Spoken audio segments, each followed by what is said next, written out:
I've worked hospital security going on 6 years now, and I'll tell you what I thought of her the first time I saw her. Nothing. That's the honest answer. Maya Corin was the kind of nurse you look past. Mid-30s, quiet, moved through the like she was trying not to take up space. She kept her lanyard tucked in her pocket. She didn't fight for the good assignments.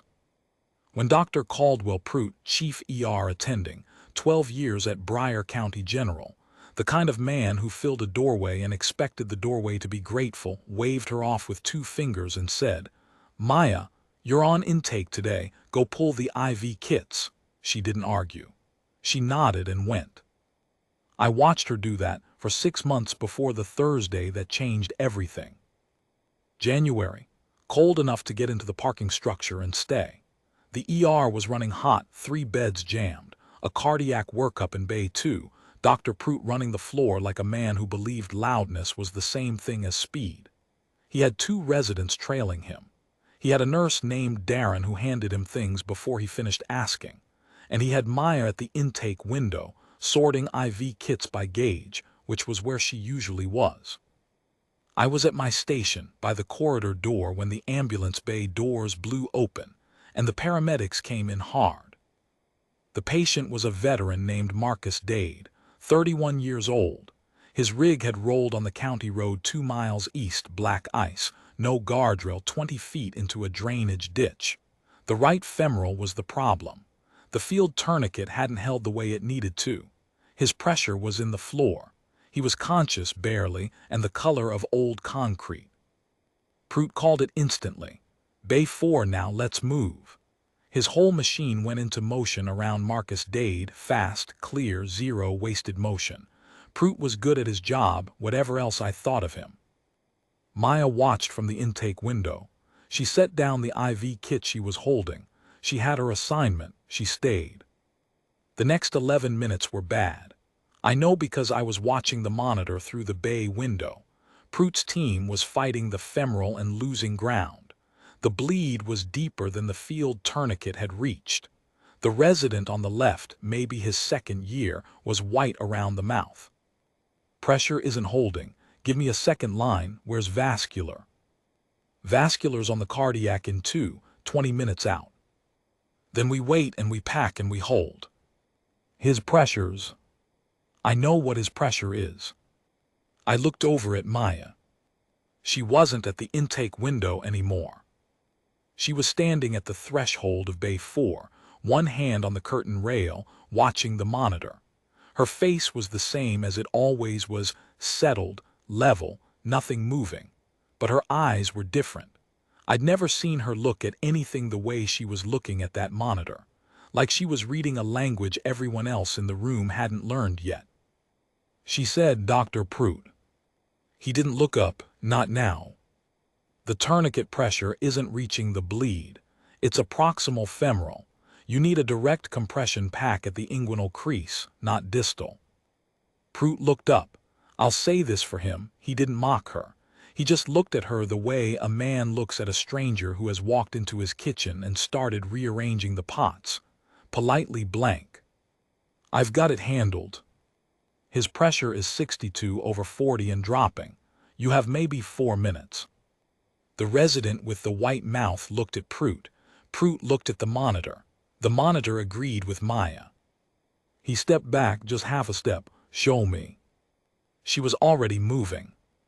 What happened next? I've watched blood pressure monitors my whole career.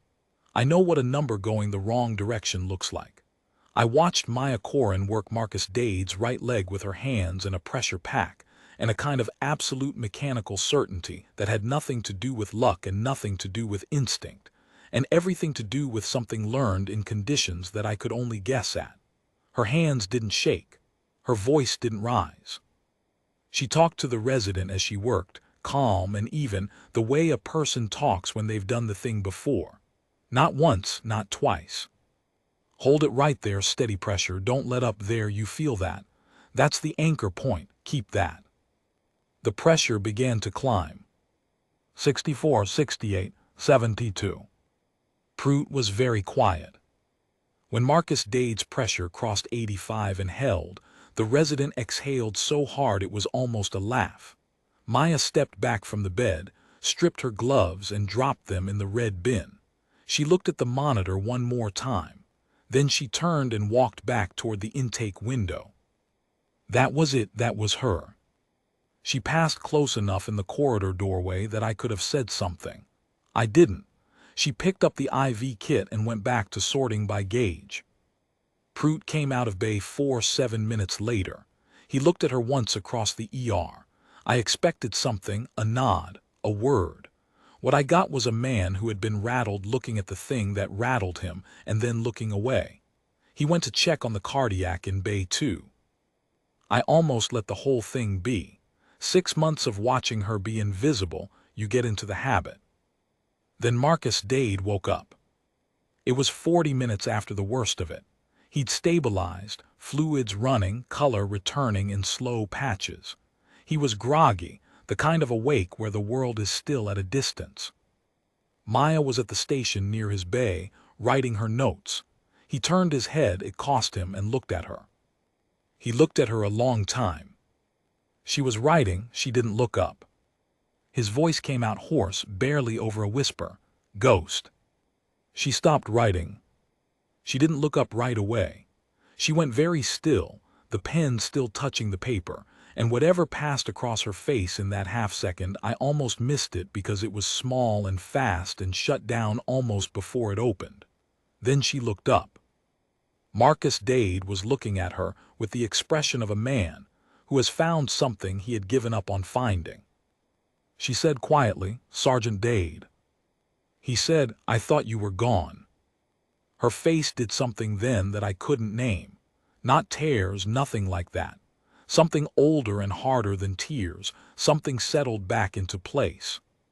Still here, she said. He tried to raise his right hand. He was too weak to get it all the way up. He stopped at about chest height, his fingers loose, and something about that half-finished gesture cracked something open in the middle of the room that I don't know how to explain any other way. She reached over and put her hand over his briefly, and then she let go. Rest, she said, you're going to be all right. I went back to my station. I told myself I was going to think about something else. I didn't. I had to know. I asked the charge nurse, she had nothing. I went to the admin office. Said I had a concern about a patient interaction. The coordinator looked at the file and looked at me and said, in the way people say things when a file says more than they expected, she's cleared, fully cleared. I went back to my station and sat with that.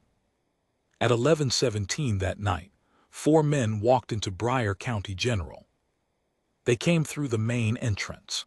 Civvies, jeans, work boots, one in a canvas jacket with a faded sleeve.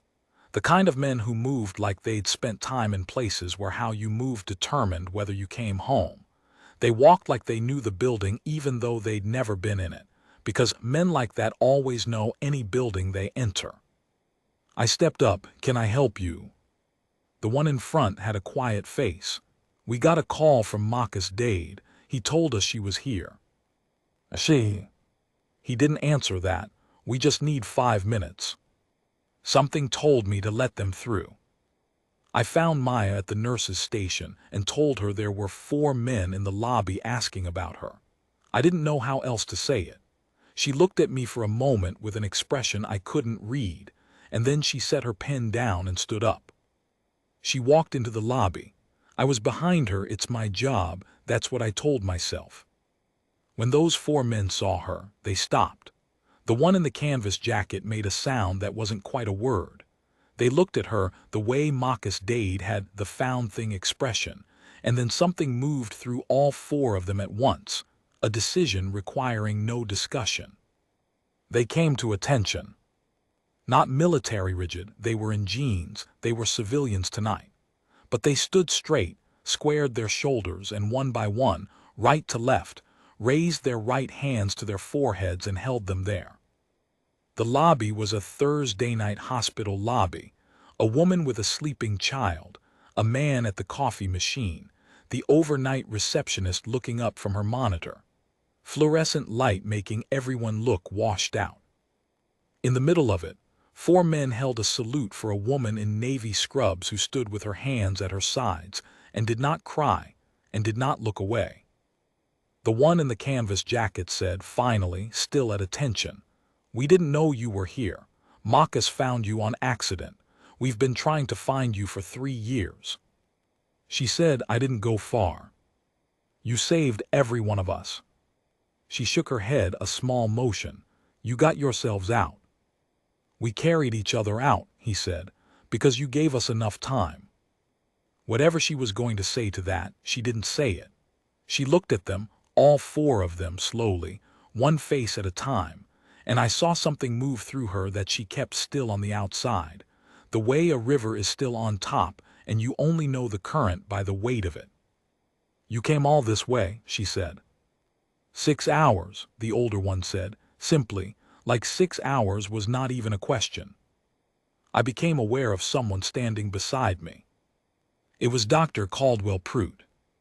I don't know how long he'd been there. He must have come out from Bay 2 and followed the quiet, the way you follow anything that breaks a hospital's pattern. He was in his white coat still, stethoscope around his neck, and he was looking at Maya Corin and 4 men who had driven through the night to stand at attention in a hospital lobby, and his face had gone through several things and was now sitting very still on something that wasn't quite an expression. He didn't say anything. He looked at her lanyard, which she'd pulled out of her pocket at some point. I hadn't seen her do it, and the photo on the ID was her, younger in camo, in a place that looked nothing like any hospital. And on the back of the lanyard card, half visible, a small black scorpion drawn in marker, the ink faded but still there. One of the 4 men, the youngest one, pulled something from his jacket pocket, a dog tag on a chain. He turned it over in the lobby light so the back caught the fluorescent overhead. The same black scorpion. Prout looked at it for a long time. He looked at Maya. He didn't speak. He wasn't a man who would have known what to say, and I respected him enough, standing there, to believe that he understood he didn't deserve to say anything. He just stood there with his stethoscope and his white coat and watched. The 4 men came down from attention, finally, one at a time. The one in the canvas jacket stepped forward, and Maya let him take her hand, and she still didn't cry, and neither did he, and that was the hardest part of all of it, to watch 2 people who had been in places where you learned not to cry, still not crying, just holding on for a moment in a lit lobby on a Thursday night in January. "We're going to sit with Marcus for a while, if that's all right," he said. "Room 14, she said. "He needs to sleep." "We know," a small sound that was almost a laugh. "You still run a tight CCP." She said, "Old habits." She watched them walk down the corridor toward room 14, and then she turned and went back to the nurse's station without looking at me or at Prout, and she sat down and picked up her pen and went back to her notes. Prout stood in the lobby a moment longer. Then he walked to the nurse's station and stood beside her and said, in a voice I had to strain to hear, "I'm sorry I waved you off." She kept writing. "You made the right call letting me in," she said. He looked at her a moment. "What's a CCP?" "Casualty collection point, where you hold the ones who still have a chance until extraction comes. A beat. I held one for 3 hours once when extraction was delayed. 7 men. She looked up at the bay monitor, not at him. "That's what I know about proximal femoral bleeds. That's where I learned it." He didn't say anything else. Neither did I. There are things in this work that will stop you cold if you let them. I've learned not to let most of them stop me. I let that one stop me. She moved through that building quiet as smoke, sorted into intake and IV kits, waved off with 2 fingers, carrying something that nobody had thought to ask about. Not angry, not small, just steady, unremarkable on the surface, immovable underneath, doing the job in front of her the way some people do because the job is all they've ever needed to be. 6 hours, 4 men, an ordinary Thursday in January. She saved Marcus Day the same way she saved those 7 men in Helmand, not with miracles, not with noise. With what she knew, applied without panic in the time that was given to her. Some people carry what they've done like a weight. She carried it like a compass. On the night 4 men drove through the dark to stand at attention in a hospital lobby, I finally understood the difference.